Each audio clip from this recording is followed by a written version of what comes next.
வணக்கம், வந்தனம், நமஸ்தே, நமஸ்காரம். நம்ம வீட்டு தாத்தா பாட்டி சாப்பாடு நிகழ்ச்சிக்கு உங்களை அன்புடன் வர வைக்கிறேன். என்னடா இன்னைக்கு என்னமோ வச்சுட்டு என்ன பண்றான்னு பாக்குறீங்களா? ஆமாங்க, நம்மளுக்கு எல்லாருக்குமே பிடிக்கிற மாதிரி ஒரு டிஷ்ஷு தான் இன்னைக்கு நான் உங்களுக்கு காமிக்க போறேன். இது பேரு நீங்க மசியலுங்க. இது இன்னைக்கு உங்களுக்கு காமிக்க போறேன். இதுக்கு என்னென்ன தேவை பொருட்கள் நான் உங்களுக்கு காமிக்கிறேன். நான் இன்னைக்கு ஒரு 1/2 கிலோ கருணக்கிழங்கு எடுத்து வச்சிருக்கேன்.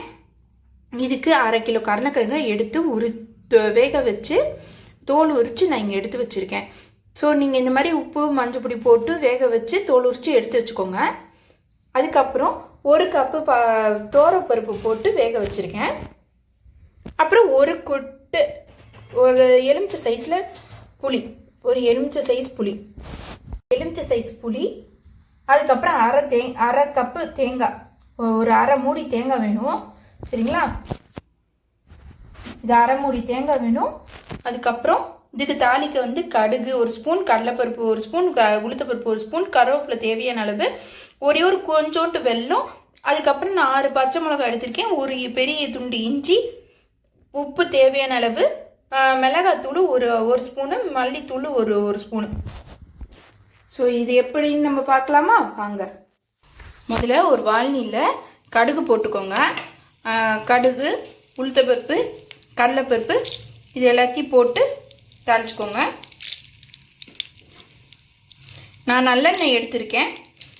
நீங்கள் நல்லெண்ணெய் யூஸ் பண்ணுறதுனா யூஸ் பண்ணிக்கோங்க, இல்லை உங்கள் வீட்டில் சமையல் எண்ணெய் யூஸ் பண்ணுறீங்க யூஸ் பண்ணுங்கள். ஆனால் இதுக்கு நல்லெண்ணெய் யூஸ் பண்ணால் தான் டேஸ்ட்டாக இருக்கும், ஃப்ளேவரும் தூக்கி கொடுக்குங்க. நான் இன்றைக்கி நல்லெண்ணெய் எடுத்து யூஸ் பண்ணியிருக்கேன். இதுக்கு கொஞ்சம் ஒரு 4 கரண்டி நல்லெண்ணெயை ஊற்றிக்கோங்க.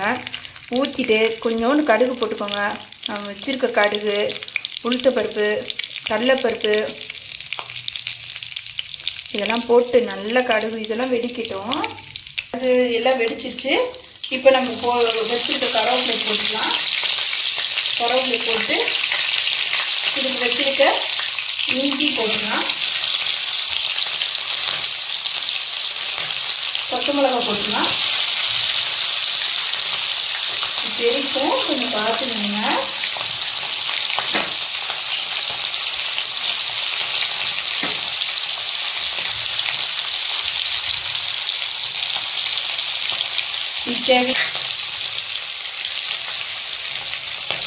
ஒரு மொறுன்னு இது பொரியட்டும். பொரிஞ்சோன்னே இதுக்கு நான் ஒரு எலுமிச்சை சைஸில் இருக்க புளியை நல்லா கரைச்சி வச்சுருக்கேன், அதை ஊற்ற போகிறேன்.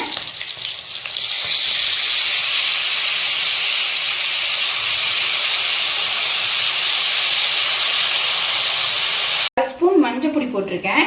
இது போட்டு நல்லா ஒரு கலக்கிக்கோங்க.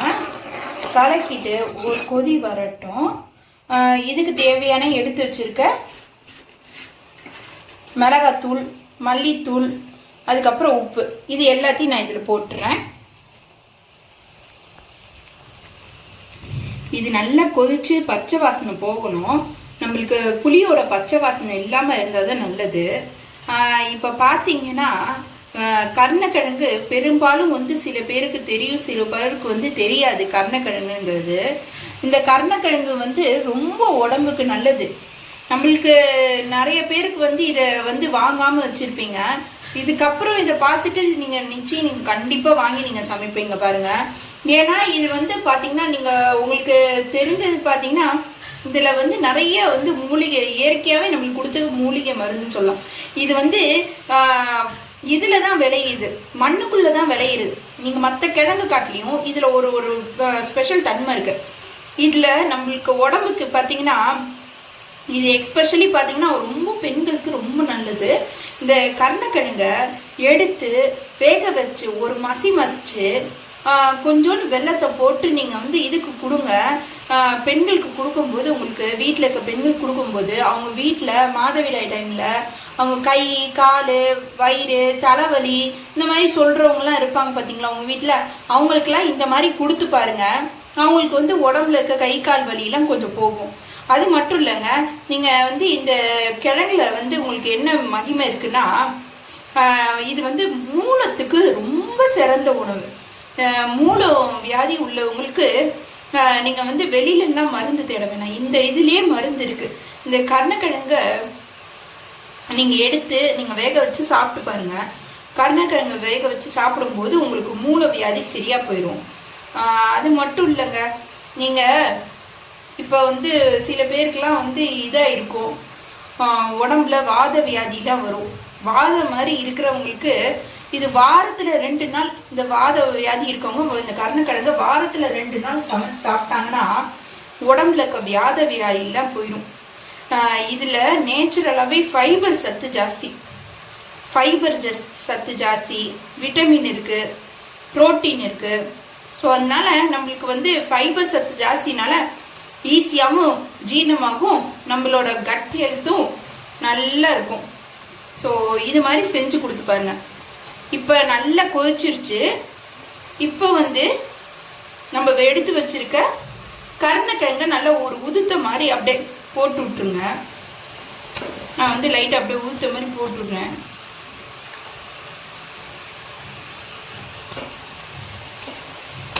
நீங்கள் மேஷர் வேணாலும் வச்சு லைட்டாக ரொம்ப மேஷ் பண்ணிடாதீங்க, அப்புறம் தெரியாது. கொஞ்சம் அப்படியே லைட்டாக உடச்சி விட்ட மாதிரி, முழுசாக போடாமல் அப்படியே உடச்சி விட்ட மாதிரி போடுங்க. போட்டுட்டு ஒரு கொதி நல்லா வரட்டும். இந்த வந்தோடனே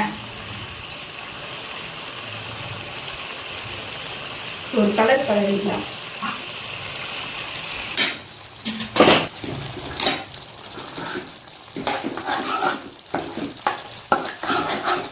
இந்த கிழங்கோடு இதுவும் சேர்த்து இது பண்ணியிருக்கேன். நான் இன்னைக்கு மிளகா கொஞ்சம் எனக்கு தேவைனால மிளகா கூட போட்டிருக்கேன். நீங்கள் வேணும்னா கம்மி பண்ணிக்கோங்க. இதில் மெயினாக இந்த இதுக்கு டேஸ்ட்டே பார்த்தீங்கன்னா இஞ்சி, பச்சை மிளகா, கருவேப்பிலை, அதோட ஃப்ளேவர் தான் இதுக்கு தூக்கி கொடுக்கணும். இது டேஸ்ட்டே அதில் தான் இருக்கு. இது பார்த்தீங்கன்னா தெரியும் நல்லா. இப்போ பாருங்க,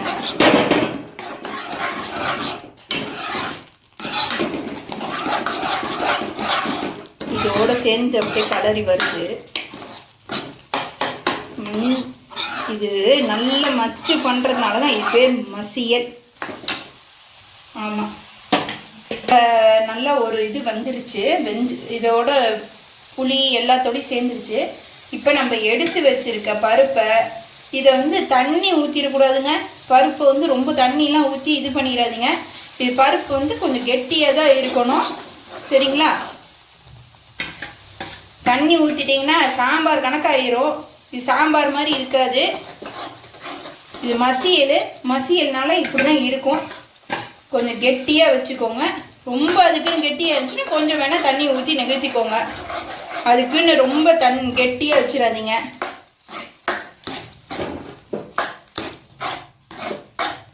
இலகின படத்தில் அப்படியே போட்டு இதில் கலரிக்கோங்க. இப்போ பாருங்க, நல்லா கொதிச்சு வருது. ஒரு கொதி அப்படி வந்தோடனே இதில் நம்ம வெல்லத்தை போட்டு, ஒரு கொதி வந்தோடனே வெல்லத்தை போட்டுருங்க.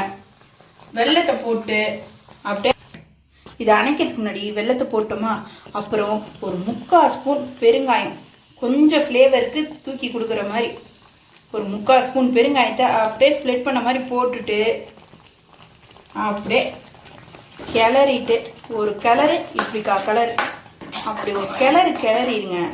கிளறிட்டு என்ன பண்ணுங்க, அடுப்பை அணைச்சிடுங்க, சரிங்களா?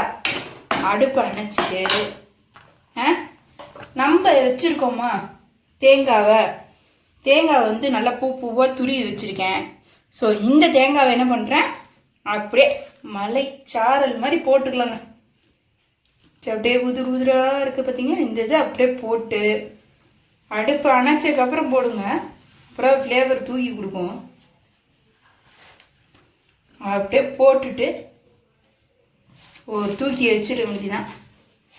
இப்படி மட்டும் நீங்கள் செஞ்சு வீட்டில் கொடுத்து பாருங்க, அவ்வளோதான்.